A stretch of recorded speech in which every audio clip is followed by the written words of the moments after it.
Teacher talking sports, what it does, what it do, how we live in. The New Orleans Pelicans were an extremely disappointing 21-61 last season. It was yet another year where Zion Williamson just couldn't stay on the court for a sustained length of time. Of course, DeJounte Murray, who they acquired via trade, got hurt early in the year, out for the season. So just a lot went wrong for the team.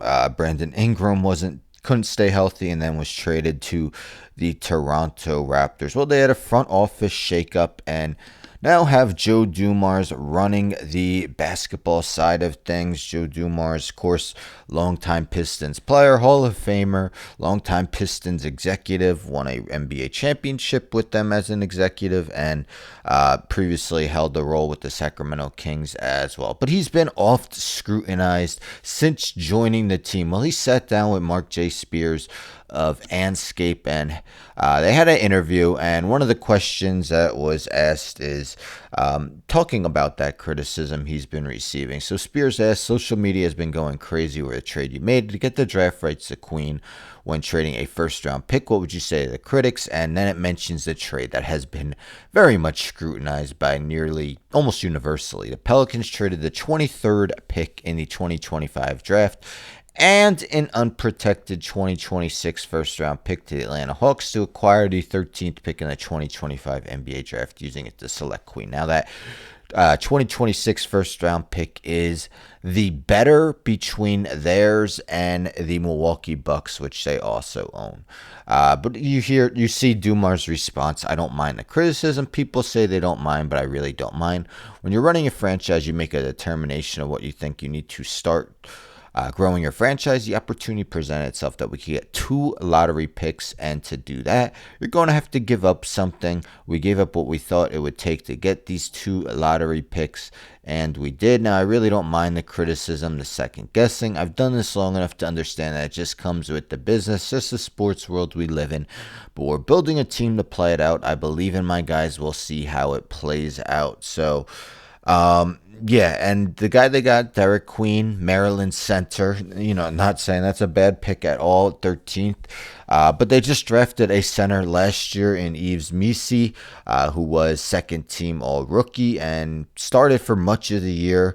Didn't begin the year as a starter, but was transferred to that position. And the team also signed Kevon Looney from the Golden State Warriors, center for a decade with Golden State, now joining the Pelicans. So, got Queen in what is now a stacked center rotation.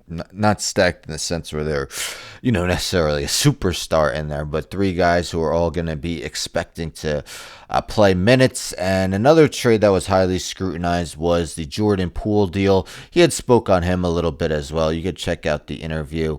But yes, they essentially gave up Jordan Poole, CJ McCollum to get Jordan Poole, but there's more in the drill. But of course, the West has a bunch of good teams. So we look at the Pelicans depth chart. Now it's unclear if DeJounte Murray will be ready for the start of the season, but they did select Jeremiah Fears also as a lottery pick.